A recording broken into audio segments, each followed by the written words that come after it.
안녕하세요. 오늘은 5월 6일 월요일이고 지금은 6시가 넘은 시간인데 오후 근무를 이제 막 끝내고 저녁으로 먹을 무수분 수육을 냄비에 올려놓고 왔어요. 남는 시간에 미국에 살면서 느꼈던 점들에 대해서 또 얘기를 해보고 싶어서 카메라를 켰습니다. 저번 미국 생활 이모저모 영상에서는 미국에 3년 동안 살면서 느꼈던 장단점에 대해서 간단하게 말씀을 드렸었는데 이번에는 제가 미국 생활을 하면서 느낀 문화 충격에 대해서 얘기를 좀 해보려고 합니다. 이게 문화 충격이라는 단어 자체가 어감이 굉장히 강해서 여러분들 입장에서는 이게 무슨 문화 충격이야? 라고 하실 수는 있는데 충격을 받았다기보다는 그냥 이런 점에 있어서 문화가 참 다르구나 라고 느껴서 놀랐다 정도로만 받아들여 주시면 좋을 것 같습니다. 일단 미국에 와서 느꼈던 문화 충격 중에 첫 번째는 바베큐라는 단어의 의미 차이예요.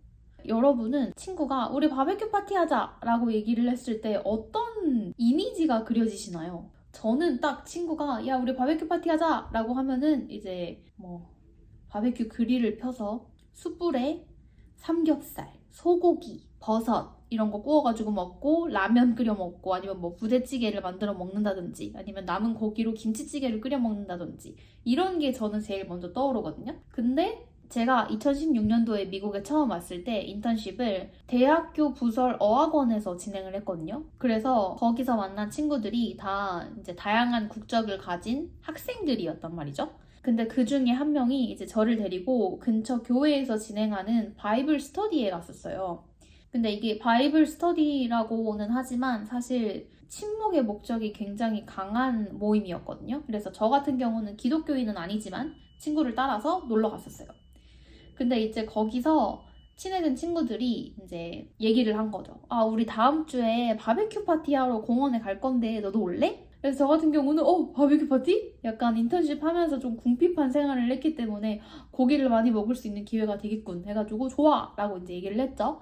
그래서 주말에 약속 장소에 갔는데 이게 제가 생각하는 그런 고기 파티가 아니었던 거죠.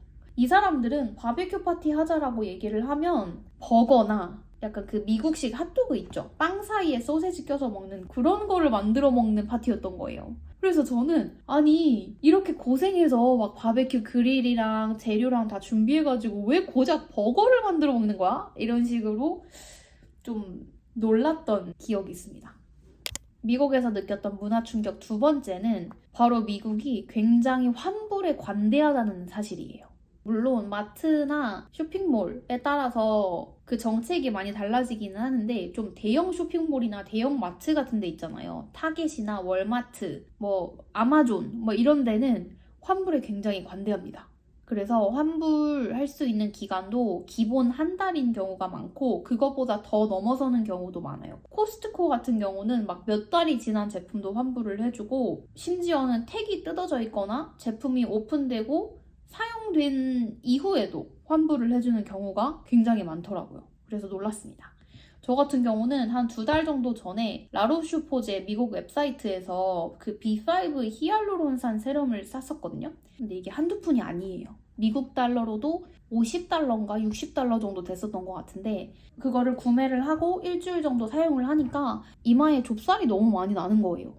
그래서 이거 못 쓰겠네 싶었는데 보통 한국에서 이런 경우면 환불을 받는 게 쉽지 않잖아요. 왜냐하면 제품이 개봉이 된 상태고 일주일이나 사용을 하고 난 후니까 환불이 보통 안 되는 걸로 제가 기억을 하는데 미국에서는 이게 환불이 됩니다.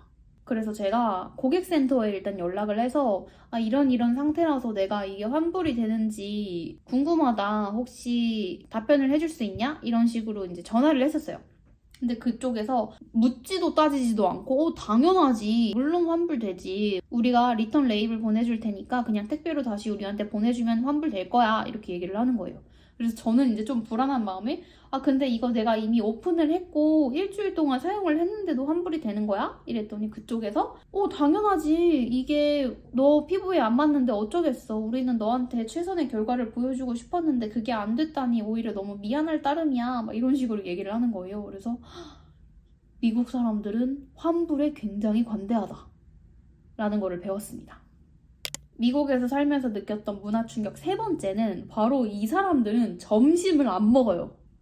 근데 이게 아예 아무것도 입에 대지 않는다는 개념이 아니고 그냥 저희 한국인 직장인들 생각을 하면은 점심시간이 굉장히 중요하잖아요. 그래서 밖에 나가서 밥에 제육볶음, 돈가스 뭐 이런 거 좀 든든하게 먹을 수 있는 식사거리를 찾아서 먹잖아요. 근데 여기 사람들은 점심을 먹을 때 약간 식빵에 땅콩 버터 발라가지고 딸기잼 이렇게 발라서 먹고, 아니면은 덩치 이만한 저희 남자 매니저님도 이만한 통에 담긴 샐러드를 점심으로 먹고 저랑 같이 오후 근무를 하는 거예요. 미국 사람들은 정말 그 체력이라고 해야 되나? 몸의 가성비가 굉장히 좋은 거죠. 그래서 그런 빵 쪼가리를 먹고도 오후 근무가 충분히 가능한데, 저 같은 이제 목포의 나라에서 온 한국인 같은 경우는 그게 안 되는 거죠. 그래서 저는 재택근무로 일을 하는 게 정말 다행이다. 왜냐면 미국에는 이제 점심시간이라는 개념이 잘 없는 편이라서 사무실로 출퇴근을 했으면 점심시간 없이 좀 대충 끼니를 때우면서 근무를 해야 돼가지고 힘들었을 것 같아요. 근데 재택근무다 보니까 시간을 좀 유연하게 사용을 할 수 있어서 요리를 좀 본격적으로 해서 먹는 편입니다. 그리고 다음 문화 충격, 바로 네트워크예요. 인맥 관리? 이게 미국에 오기 전에는 그냥 미국은 인맥 관리가 중요해서 이제 취직하거나 이직을 할 때 그런 인맥이 좀 큰 요소로 작용을 하겠구나 라는 정도만 알고 있었는데, 이게 미국으로 이민을 와서 취직을 해보려고 하니까 그 정도 수준이 아니에요. 네트워킹이 중요하다 정도가 아니고 과장을 조금 못해서 그냥 네트워킹이 전부예요. 특히 저같이 이제 신입으로 취직을 하는 경우에는 그 회사에 아는 사람이나 좀 이렇게 추천서를 써줄 만한 사람이 없으면 거의 취직이 쉽지 않다고 보시면 됩니다. 그래서 물론 인터넷에서 저도 이제 이런 인맥이나 이런 거 없이, 추천서 없이 아주 취직을 잘 하시고 승승장구하신 분들을 많이 봤어요. 근데 이제 현실에서는 저나 저 주변 혹은 저희 학교 같이 다니는 친구들 얘기를 들어보면 그 회사에서 현재 근무를 하고 있는 사람한테 추천서를 받지 않으면 이력서를 열어보지도 않는 회사들이 굉장히 많다는 점. 그래서 그 점이 저를 굉장히 놀라게 했습니다. 미국에서 생활하면서 느꼈던 또 다른 문화 충격은 바로 여기는 신발장이라는 개념이 없어요. 그러니까 이게 신발장이 아니고 그걸 뭐라 그래야 되지? 현관문 열고 들어와서 이렇게 장판으로 올라가기 전에 신발을 벗는 그 공간이 있잖아요. 그거 한국에서 뭐라 그러죠? 그 공간이 여긴 없어요. 그래서 여기는 그냥 현관문을 열면 만약에 집이 카펫이다 그러면 그냥 바로 카페트가 시작이 되고, 장판이다 그러면 바로 장판이 있고, 이런 개념이거든요. 그래가지고 이게 위생적으로 좀 별로 안 좋은 것 같아요.